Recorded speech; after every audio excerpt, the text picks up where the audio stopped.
We'll now open it up for questions, and we'll start with John Corrales. Hey, Ime, welcome to Boston. You've had 3 distinct stops before getting to Boston and San Antonio, Philly, and Brooklyn. What did you learn from each of those situations that's going to shape who you are as a head coach? Well, in general, obviously, my time in San Antonio was special. You know, I mentioned to this group, I've been cut more as a player than I had guarantees, and my guarantees were in San Antonio as a player. And then spending 7 years there with Coach Popovich kind of laid the foundation of who I want to be as a basketball coach. He told Brad some things, obviously, to make me look good to get me here, but those pieces will carry me throughout my career. Obviously learned things from Philadelphia and Brooklyn as well.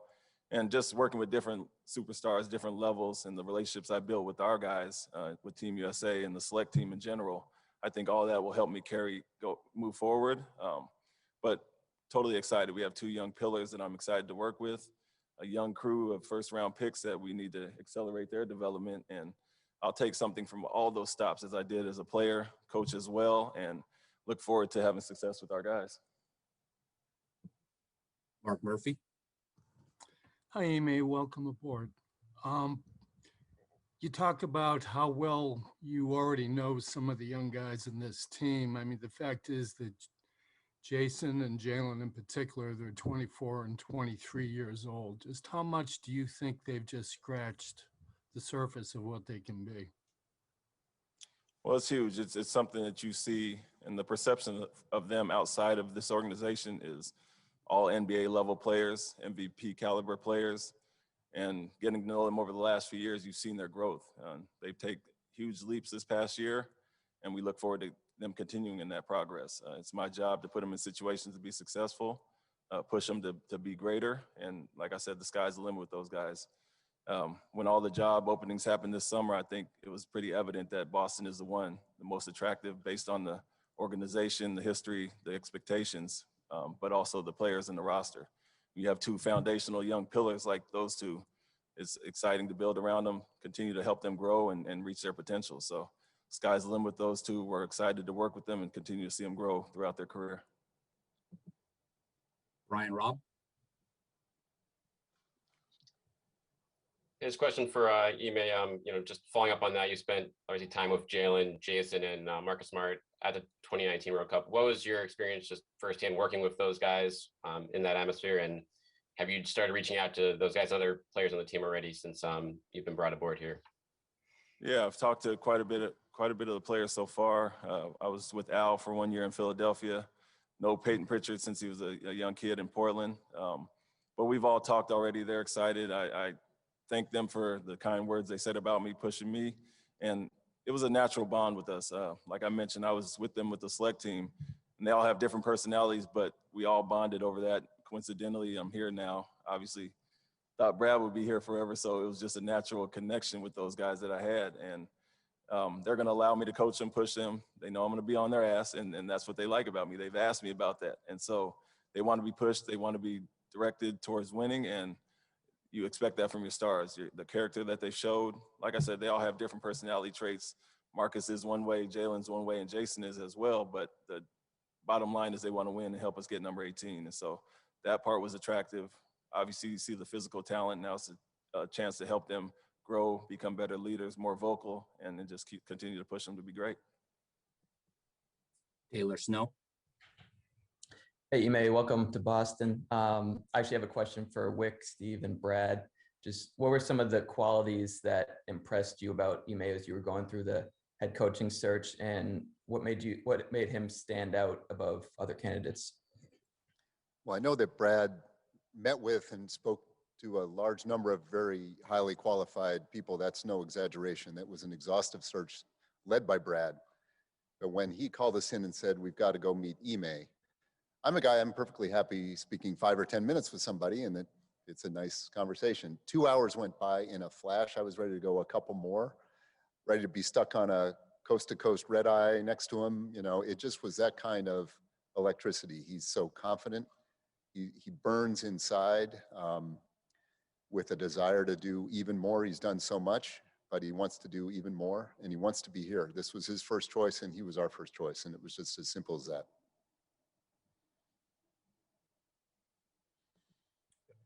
Go ahead. You know, Ime just really impressed us with his basketball knowledge, but mainly with his empathy and his ability to really care about the players and really care about the strategy and really in his spare time, he spends enormous amount of time throughout the league, respected by all the players, wants to win. And that kind of standout teaching quality, the quiet but standout teaching quality really, I think, attracted us to Ime for this club. Yeah, and the thing that I would add is I did talk to a lot of people, some that were publicized and many others that weren't. And ultimately, you know, it is an amazing group of talented coaches, whether they've been head coaches before or have not gotten their shot yet, that are out there in the NBA. And so to separate yourself amongst all of them was difficult. But Ime did that.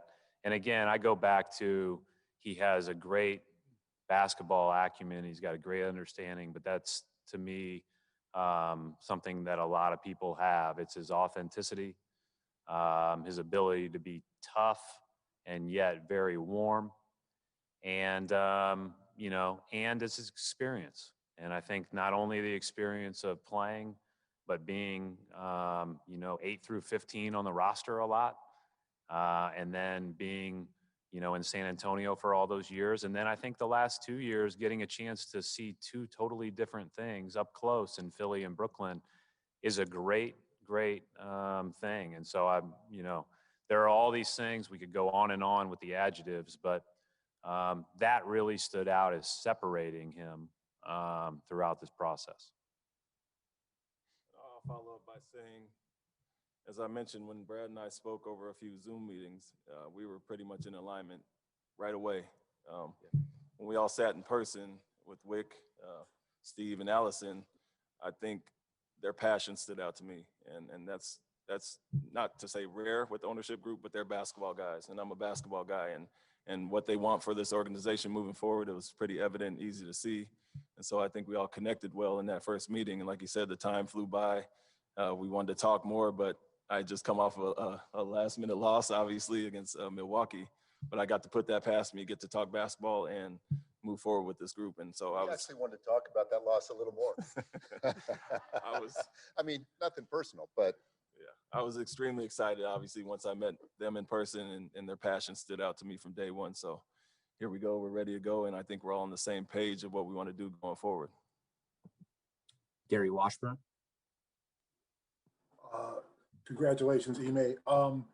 2 questions for you. One, you grinded, you paid your dues, you've been an assistant for a long time, but you're not one of the bigger names. People inside the NBA circles know you, but maybe not outside. Did you ever think this day would come? Did you have doubts that you would become a head coach? And secondly, what is your style of play? Do you have a style that you're going to implement, or is it going to be by the personnel? How do you kind of put your stamp on this team? Yeah, first thing I would say is, you know, this was always my ultimate goal once I started coaching. You know, I learned from some great ones as a player and a coach, and this was a goal, but I was a finalist. I've been interviewing for 3 or 4 years now, and if you would have told me I was going to be a finalist for so-and-so team, or I could wait 2 years and fall into this situation, it would be a no-brainer to me. So I knew it would come, the right situation would come, and this is it. But I'm also not a self-promoter, so I'm not out there trying to be the face of anything. Like I said, I'm all about the players and the organization, and you know, having that unity and selflessness with our organization. So I may not be the biggest name, people inside know me, but that's more so my personality. And then as far as stamp on the team, what I was as a player was a, you know, tough, hard-nosed player, defensive-minded, but I love the offensive side as well. I've done defense the last 2 years in Philadelphia and Brooklyn, but for seven years in San Antonio, I was doing offense and defense. And so, you know, we want to have a well-rounded team. Looked at the numbers overall. Sorry to mention this, Brad, but 27th in assists last year. We want to have more team basketball there. But at the same time, you have to understand what your personnel dictates, and that's Jason, Jalen, and guys that can really score the basketball at elite level. So you play toward their strengths. Obviously, we'll have a defensive mentality going in, and you know, I like to try to bring the dog out in guys, and we got some young dogs here, and look forward to pushing them. Tim Bontemps. Ime, I was just curious, after the last 2 years when you spent, time with both the Sixers and the Nets, what did you see beyond the assist rate with the Celtics that you thought needed to improve, or what are some of those things you hope to implement now that you've taken over the franchise? Well, to your point, I got an up close and personal view in the playoffs, obviously with Philadelphia last year and Brooklyn this year. So you just see the growth and the potential. You know, you have a lot of young talent that we're not talking about right now, a lot of first round picks that have talent to, obviously we want to expedite their transition and growth. But as I continue to mention the pillars, you got tough, hard-nosed guys. I think a mix of veterans that we'll talk about in free agency, whether it's bringing Al back, Marcus Smart, guys like that. The potential is there. It's just a matter of being consistent. And like I said, I got swept in Philadelphia a year ago, and then we got them at 5 this year. So we've seen both ends of the spectrum. But throughout the whole thing, you know, I saw how Brad pushed him. It was a chess match, so somewhat, with me being a defensive guy, going back and forth with him, adjustment-wise, game after game. But I keep going back to the personnel and the players. That's what makes it so attractive. And look forward to working with Jason over the next month in USA and Tokyo. But in general, I'll be touching down with the guys, being very hands-on. That's not going to change as a head coach, and excited to work with this roster. Adam Himmelsbach. Hey, mate. What kind of things are you going to be looking for as you assemble your staff, and what will your approach be? And do you anticipate retaining any members of Brad's staff next year? It's been pretty extensive so far, spending a ton of time with that, and me and Brad talking a ton about it, and it's been great. Tons of great candidates out there. Obviously, I've the benefit of being a journeyman and being with so many organizations. You meet a lot of people, and I have a lot of relationships built around the league. The first thing I would say is a hands-on approach with the coaching staff, building the relationships, relatability, and then getting out there and grinding with the guys. And so I'm looking for energy, juice in the building, a great environment to produce winning. And so that's what I'm looking for in my staff and some of the people I've talked to so far. And then in general, just a little bit of mix. Don't feel like I have to have a veteran staff more so than an energetic staff. So I'm looking at both areas. And like I said, a ton of great candidates, and we're kind of nailing that down now as we speak. Duke Castiglione. Ime, do you believe this roster is currently constructed you can lead them beyond an Eastern Conference final appearance? You can win an Eastern Conference and play for a championship and possibly win a championship. Yeah, what I'll keep going back to the talent. And when you have two young pillars at that age, the sky's the limit. And that's what it starts with. You're only as good as your players and where you push them to get to.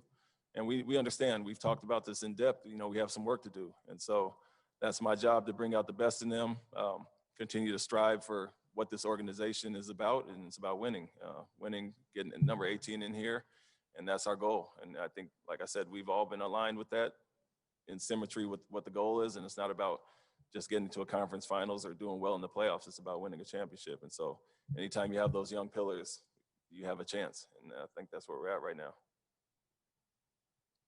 Jared Weiss. You've mentioned pushing the guys several times so far. I'm curious, in your playing career and coaching career, what have you learned from seeing great young players kind of make that leap to championship caliber, and how do you want to bring that in trying to lead these guys? Yeah, I take it back to my playing days. Whether I was a role player on the team, I always connected well with the guys. When I was with the Knicks, Isaiah Thomas was probably the first coach to mention that I'd be a coach one day. He said, you connect with the young guys. You're not a 25-point scorer, but they relate to you well, and you're pushing them in the right way. So I took that into my coaching career, not just relationship-wise as a player, but as a coach. And talking to Kawhi Leonard as a young guy, and I used to tell him, why wait? What are you waiting for? These guys don't give them too much respect. And I'd say the same thing to Jason and Jalen. The sky's the limit. The fact that you're not all NBA, that should be a chip on your shoulder. You should play with that edge, and you want to prove people wrong. But my message to them be, why wait? The talent is there. The work ethic is there. it's a chance to be a better leader and more vocal at times, but don't wait for anything. Go out and take it now. Keith Smith. Hey, Ime, you've talked a little bit about Jason and Jalen and the guys. What going against them so much the last couple of years with Brooklyn and Philadelphia, what have you seen from some of the younger guys on the roster that maybe aren't seen as the all NBA level type of players? Well, it's an incredible amount of talent, and I mentioned the former first-round picks, and you can put Peyton in there with Romeo, Aaron, Robert Williams, as well as Grant Williams. It's not just the two superstars and the rest of the team. Like I said, you have a good mix of veterans with Al and Marcus as well, but the young guys, there's a tremendous amount of growth there, potential there. And so we look to push them. Like I said, we want to accelerate their process and becoming, veteran role players with our team eventually and being on the court and doing big things. So the potential is there. We've done a great job drafting those guys. And now it's, like I said, myself and my staff, it's our job to push those guys to really contribute next year. Last couple of questions for this group. We'll go to Adam Himmelsbach.